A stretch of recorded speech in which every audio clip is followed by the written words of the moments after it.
The television presenter Paula Yates has been found dead at her home. She leaves behind 4 children and a turbulent life. More fuel at the pumps, Mr. Hague calls the protesters upstanding citizens. Counting up the medals, 2 more silvers for Britain in Sydney. And a tribute to the few, 60 years after the Battle of Britain.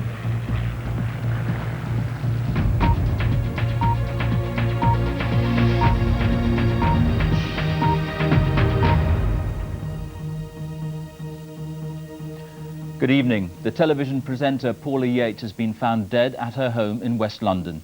The ambulance service said it received a 999 call just after 10 this morning. The police, who were called shortly afterwards, say there will be an inquest into the death. Paula Yates leaves 4 children, one with the rock star Michael Hutchins, who committed suicide in 1997. The father of her 3 other daughters, Bob Geldof, said the loss of the children is unsupportable. Outside Paula Yates' Mews home today, police said they'd no idea of the cause of her death, but they believed no one else was involved. Were there signs of violence, they were asked? No, there's no sign of violence or anything of that nature, no. Later, her body was taken away to Westminster Mortuary, the sound of cameras whirring. Fittingly enough, for a woman whose troubled and chaotic life had been played out in the glare of publicity, thanks to the celebrity status she worked so hard to achieve.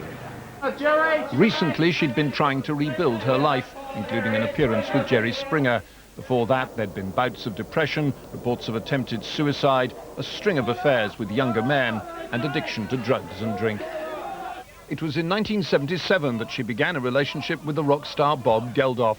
They eventually married, but parted with an acrimonious divorce in 1996. He won custody of their 3 children. Today, he said in a statement, "We are all so sad. The loss for all the children is unsupportable. Leave them with their loss and Paula with her dignity." She first met the love of her life, another rock star, Michael Hutchins, in her first TV job as presenter of Channel 4's The Tube. When it came to Sexiest Man, you won. She and Geldof helped launch The Big Breakfast on Channel 4. She interviewed celebrities on a double bed, Michael Hutchins among them. After the breakup with Geldof, she had a 4th child, Tiger Lily, with Hutchins, but was devastated after he was found dead in a hotel room in Sydney. Today, a neighbour said she never really recovered from the blow. I don't think Paula ever could come to terms with losing Michael. I mean, his ashes were actually in her pillow that she'd sleep on every night. Today, friends of the woman who lived for publicity were appealing for her privacy. Her family are absolutely devastated, and what is of paramount importance is that her children are being looked after and they are being cared for very well at the moment. And I would ask, if not implore, that they be allowed dignity and peace in her death. Tomorrow there'll be a post-mortem examination followed by an inquest to establish the cause of death. It's a tragic end to an often turbulent life. Nick Hyam, BBC News, Notting Hill. The Conservative Party leader William Hague has praised the protesters who blocked off refineries and fuel depots, leaving much of the country without petrol. He said they were fine, upstanding citizens. But one Labour cabinet minister said some of the demonstrators had just been looking for trouble. Meanwhile, fuel supplies are returning to normal. Almost 2/3 of the UK's petrol stations are now open. The fuel crisis may be easing with more petrol getting through to the pumps, but many motorists are still facing long queues, with oil companies warning it'll take at least another week to get back to normal. But if the fuel shortage is receding, the political fallout from the protests continues. The blockades, which brought Britain to a virtual standstill, may have only involved a few thousand people, but ministers insist there was intimidation and that the picketing went beyond what was acceptable. Today, however, the Tory leader praised the way the protesters had behaved. The protest that we saw in this country was actually conducted by fine, upstanding citizens of this country who had just had enough. And it was not in the tradition of the French protests, which have often included physical blockading and intimidation. Labour say some of the protesters were there to cause trouble. What actually happens with these protests, you get those who've got a legitimate grievance, you get those who want to go along and make a protest, you get some along there who are there out of political motives, and you get some, frankly, who turn up whenever there's some trouble because they want some bother. And the Liberal Democrats have accused the Tory leader of being irresponsible. William Hague and the Conservative Party are all over the shop these days. The fact of the matter is you need a fair fuel policy in this country, and we're strongly arguing for that. But you cannot have public policy decided on the basis of the sort of blockades that we saw last week. Now, if he thinks he could ever be Prime Minister running the country on that basis, he's got another think coming. However, the Tories can point to 2 opinion polls today, one putting them ahead of Labour for the first time since 1992, the other neck and neck, as evidence of public support for their stance during the fuel blockades. William Hague has trod a narrow line throughout the oil crisis, supporting the aims of the protesters without necessarily backing their actions. Today's comments, however, may yet rebound on him. Norman Smith, BBC News. Scientists believe a mother who died of the human form of mad cow disease may have passed it on to her baby daughter in the womb. The girl is displaying some of the symptoms of variant CJD, although tests haven't proved conclusive yet. If confirmed, this would be the first evidence that the disease could be transmitted from mother to child. This 11-month-old baby girl, who can't be identified for legal reasons, lost her mother to variant CJD, the human form of BSE. Now doctors believe that the infection could have been passed on to the child in the womb. She was born with brain damage and suffers from fits and convulsions.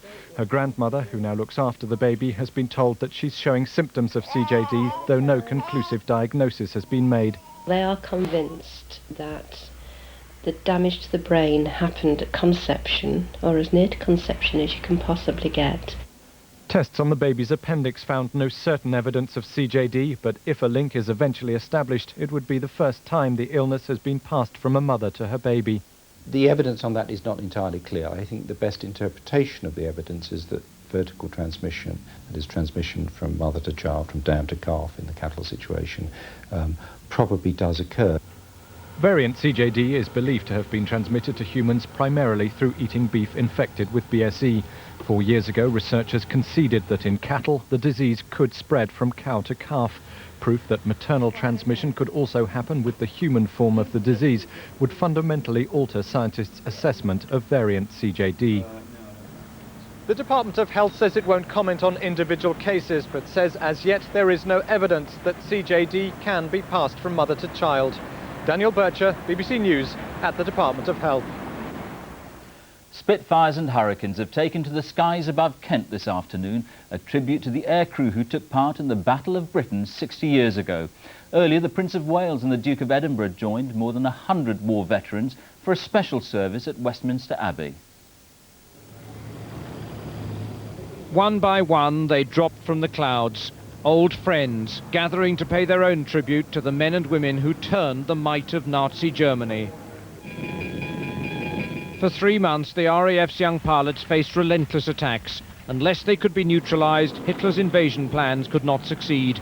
By late September, the Luftwaffe had failed in that attempt, and the course of the war had been changed. This morning at Westminster Abbey, Prince Charles and the Duke of Edinburgh joined survivors from the battle at a service intended to remind future generations of their achievement. One of today's frontline pilots making this pledge. The spirit then shown by the few we strive for now, and our successors will seek tomorrow. You, the veterans of the Second World War, gave us that example. We, the guardians of freedom today, thank you for it. 60 years ago, the front line was here, at Biggin Hill and at airfields across the south of England. The sound of the Merlin engines today was enough to stir thoughts of courage, of exhaustion, and of lost friends. I'm the only one left alive. And I could see them. The light of the world may move forward into broad. Things we did together, and they were a wonderful bunch of men. Memories too for an old enemy, here to pay his own tribute. I clearly think they were heroes, but I also believe that the German crews who lasted long enough, end of September and especially in October, they had to be very courageous people also. 45,000 people have seen history brought to life here, Many of Churchill's few will not return, but the machines they flew will provide an enduring link with the past. Robert Hall, BBC News, Biggin Hill. The Liberal Democrat leader Charles Kennedy has launched a blistering attack on the policies of the Tory leader William Hague on the first day of his party's conference in Bournemouth. The Lib Dems say they're in high spirits and point to their improved ratings in recent opinion polls. But there's still disagreement about whether they should keep cooperating with the government or cut links with Labour altogether. The waters around Bournemouth are calm as Charles Kennedy plots his course towards the election. Examining schemes to protect marine environments is one way he hopes to prove his party's green credentials. After a traumatic week for the government, he believes there's huge scope for the Lib Dems, and he's wasted no time as this conference has got underway in putting on his wish list disaffected Labour voters and Conservatives willing to ditch William Hague. I think we can have a real springboard into the general election. And by God we need to. By God we need to in British politics at the moment. There's disillusion with the government, self-evidently. But you really have to start confronting people with the increasingly head case agenda of William Hague. But boosting his number of MPs by winning over Tory voters will prove difficult now that the Lib Dems have pledged to tax more to fund pensions and public services. And there are still concerns in the party that voters will be put off by the link with Labour, however loose now, and the continued existence of a joint cabinet committee. We need not to be cautious, but to be radical and actually cut our ties with this government. We will cooperate with people when they say the right things, but in no way are we a junior partner in the British government. Charles Kennedy's fighting off charges that he now leads a party to the left of Labour. But taking questions from party members this afternoon, he was in confident mood, boosted by the past week's poll ratings. This week's conference in Bournemouth, Lib Dem style, will have its controversial moments. Tomorrow, a leadership-backed motion calling for gay couples to be offered the same rights as married couples. But what goes down well with delegates here is not guaranteed to appeal to the wider electorate the party needs to attract. Carolyn Quinn, BBC News, in Bournemouth. There was more medal success for the British team on the second day of the Sydney Olympics. Ian Peel won silver in trap shooting, as did the men's sprint cyclists. But there have also been more drug-related expulsions, with the entire Romanian weightlifting team facing possible disqualification. British cyclists seem to like the velodrome in Sydney. After a gold medal from Jason Queally yesterday, he was part of the sprint team through to the final against the world champions France. Queally on the final leg, just 0.4 of a second away from another gold. So silver for Queally, Chris Hoy and Craig McLean. The new national hero from Chorley knew that the French posed a huge challenge. We were second at the World Championships last year, so second was always on the cards. We always thought the French would be the ones to beat, and it showed tonight. I mean, they beat us by 0.4 of a second in the final ride. An absolutely fantastic ride, but that's a new world record. It's just incredible. 42-year-old Ian Peel was dead on target for Britain's second silver of the day, missing just 8 clays out of 150. This was Britain's first shooting medal since the Seoul Olympics in 1988. The first ever triathlon at the Olympics against one of the world's most breathtaking backdrops. High hopes riding on Simon Lessing, 5 times world champion. He was on course for a medal after the swim and the 40-kilometre cycle ride, but he faded away in the 10-kilometre run and by his own high standards finished a disappointing 9th. At Penrith Lake, Stephen Redgrave started his bid to make Olympic history by winning gold in 5 successive Olympics. The Coxless Four took to the water in their first competitive event since a surprise defeat at the World Championships at Lucerne in July. It's been quite difficult, I think, mentally, of winning Lucerne comfortably, and then sort of thinking, well, all we've got to do is keep it going for the next 6 weeks. It's been nice having something to think about. 2 Romanian weightlifters have tested positive to drug abuse, and because it's the 3rd Romanian drugs offence this year, the entire weightlifting team is automatically out of the Olympics. Although tonight, national officials have appealed to be readmitted on payment of a $50,000 fine. After a magnificent start to the Games with a breathtaking opening ceremony and a clutch of world record performances in the swimming pool, there are fears that drug scandals may overshadow the successes. But the organisers say a new worldwide anti-doping campaign can only be seen to be working if drugs cheats are caught and exposed. Adam Minot, BBC News at the Sydney Olympics. Football and Chelsea have been beaten in their first Premiership match following the sacking of manager Gianluca Vialli. Leicester City beat them 2-0 to move level on points with leaders Manchester United. West Ham remained bottom despite drawing 1-1 with Liverpool, while Manchester City and Middlesbrough also drew at Main Road. In the Scottish Premier League, Rangers beat Hearts 1-0.